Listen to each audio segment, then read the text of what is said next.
Budget தாக்கலில் தமிழகத்திற்கும் தமிழக தொழில் முனைவோருக்கும் எந்த திட்டமும் இல்லை என தமிழ்நாடு தொழில் வர்த்தக கூட்டமைப்பு நிர்வாகி ஜெகதீசன் தெரிவித்துள்ளார்.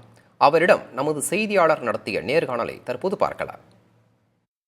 ஜிஎஸ்டிக்குள்ளே பெட்ரோல் டீசல் வந்துருந்துச்சுன்னா அன்றைக்கு லிட்டருக்கு 30 ரூபாய்க்கு மேலே நிச்சயமாக குறைக்கப்பட்டிருக்கும். அதே மாதிரி வரி சீர்திருத்தம் இன்றைக்கு டேக்ஸ் ரேட்டை பொறுத்த மட்டும் 28% குறைக்கப்படணும் அப்படின்னு நம்ம கேட்டிருந்தோம். 3 வரி விகிதங்களுக்குள்ளே ஜிஎஸ்டி கொண்டு வரணும்னு அதை பற்றிய எந்த அறிவிப்பும் இல்லை. அதே மாதிரி வரி குறைப்பு இப்போ உதாரணமாக எடுத்துக்கிட்டோம் அப்படின்னா உணவுப் பொருட்களை பொறுத்த மட்டும் 5%, 12, 18 போன்ற எல்லா டேக்ஸ் ரேட்லேயும் இருக்குது. Ready to eat, ready to drink, ready to cook போன்ற பொருட்கள்லாம் 12லேயும் இருக்குது, 18% இருக்குது. இதெல்லாம் உணவுப் பொருட்களையும் 5% கொண்டு வரணும் அப்படின்னு ஒரு மிகப்பெரிய கோரிக்கை இருந்தது. இது நாடு முழுவதும் எல்லோரும் கேட்டுக்கிட்டு இருந்தாங்க. அதை பற்றி எந்த அறிவிப்பும் இல்லை. அதே மாதிரி விவசாயத்துக்கான இடுபொருட்கள் அதுதான் ஒரு முக்கியமான விவசாய உற்பத்தியில் பெரிய செலவு.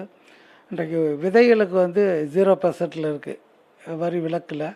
அதே மாதிரி நைட்ரேட், பொட்டாசு போன்ற உரங்கள் 5%, மற்ற உரங்கள் 12% இருக்குது. பூச்சிக்கொல்லி மருந்துகள் 18% இருக்குது. இதெல்லாம் 5% ஆக்கணும் அப்படின்னு கேட்டிருந்தோம். அதை பற்றி எந்த அறிவிப்பும் இல்லை. இந்த வரி விலக்கு வரம்பு பொருட்களுக்கு ஏற்கனவே 40 லட்சமாக கொடுக்கப்பட்டிருக்கு. சேவைகளுக்கு 20 லட்சமாக இருக்கிறத அதையும் 40 லட்சமாக அறிவிக்கணும்னு கேட்டிருந்தோம். அதை பற்றிய எந்த அறிவிப்பும் இந்த பட்ஜெட்டில் இல்லை.